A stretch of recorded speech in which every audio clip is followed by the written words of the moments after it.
రాజ్యాంగ రచయిత, న్యాయవాది, ఆర్థిక శాస్త్రవేత్త, రాజకీయ నేత, సంఘ సంస్కర్త అయినటువంటి ఒక మహోన్నతమైన వ్యక్తి doctor B R Ambedkar. Doctor B R Ambedkar గారు 1891 సంవత్సరంలో ఏప్రిల్ 14వ తేదీన రామ్జీ మాలోజీ అక్పాల్ భీమాబాయి దంపతులకు మధ్యప్రదేశ్లోని మౌ అనే గ్రామంలో జన్మించాడు. వీరి వంశీకులు మెహర్ కులానికి చెందినవారు.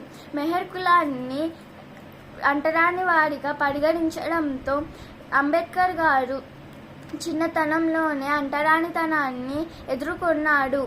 అతడు వేరే పిల్లలతో కలవకుండా, మాట్లాడకుండా పాఠశాల గదిలో ఒక మూలన కూర్చోబెట్టేవారు. పాఠశాలలో కనీసం నీళ్లు తాగాలన్న ప్యూన్ వచ్చి ఇస్తేనే నీళ్లు తాగే పరిస్థితి.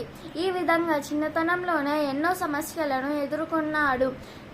సమాజంలో మార్పులు తీసుకురావాలంటే పదునైన ఆయుధం విద్య. కానీ ఆనాటి సమాజంలో దళితులు విద్యను అభ్యసించడమే ఒక పెద్ద సమస్య. కానీ బరోడా మహారాజు షాయాజీ రావు గారు ఇచ్చిన 25 రూపాయల వేతనంతో BA పరీక్షలో ఉత్తీర్ణుడయ్యాడు. అంతేకాక కొలంబియా విశ్వవిద్యాలయం నుండి PhD పట్టాన్ని పొందాడు. భారతీయ జాతీయ చరిత్రక పరిశీలన అనే పరిశీలన గ్రంథాన్ని రచించి విశ్వవిద్యాలయం వారికి సమర్పించాడు. గతంలో ఎవరు ప్రయత్నించని అతి క్లిష్టమైన ఆర్థిక విషయాలపై క్షుణ్ణంగా సూక్ష్మంగా చర్చించి రాసిన ఈ గ్రంథానికి కొలంబియా విశ్వవిద్యాలయం వారు డాక్టర్ ఫిలాసఫీ PhDని ఇచ్చింది. కొంతకాలం తర్వాత P S King and Sons London సంస్థ the evolution of provincial finance in India అనే పేరుతో ప్రచురించింది.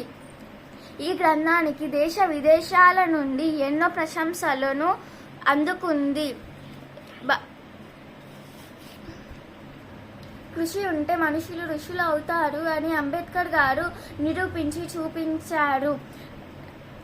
న్యాయ, ఆర్థిక, సామాజిక శాస్త్రాలలో ఎన్నో పరిశోధనలు చేశారు. 1947 సంవత్సరంలో డ్రాఫ్టింగ్ కమిటీ అధ్యక్షుడిగా ఎన్నికయ్యాడు. స్వాతంత్ర అనంతరం భారత రాజ్యాంగ రచన కోసం ఎన్నో విదేశాలు తిరిగి వారి రాజ్యాంగాలను పరిశీలించి భారత రాజ్యాంగ రచనను పూనుకొని అతిపెద్ద లిఖిత రాజ్యాంగాన్ని అందించారు. భారత స్వాతంత్ర్యం కోసం, దళితుల రాజకీయ హక్కుల కోసం, భారత స్వాతంత్ర్యం కోసం ఎంతో కృషి చేశాడు. వ్యవస్థాపన కోసం ఎంతో కృషి చేశాడు. ఏ సమాజం నుండి అయితే వివక్షలను ఎదుర్కొన్నాడో అదే సమాజం గర్వపడేలా ఇంతింతే వటుడింతే అన్నట్లు ఎన్నో ప్రశంసలను అందుకున్నాడు. 1956 సంవత్సరంలో బౌద్ధ మతాన్ని స్వీకరించాడు. అంబేద్కర్ మరణ అనంతరం 1990 సంవత్సరంలో భారతరత్న అవార్డు లభించింది. ఈ మహోన్నతమైన వ్యక్తి గురించి చెప్పడం నా అదృష్టంగా భావిస్తున్నాను. ధన్యవాదాలు.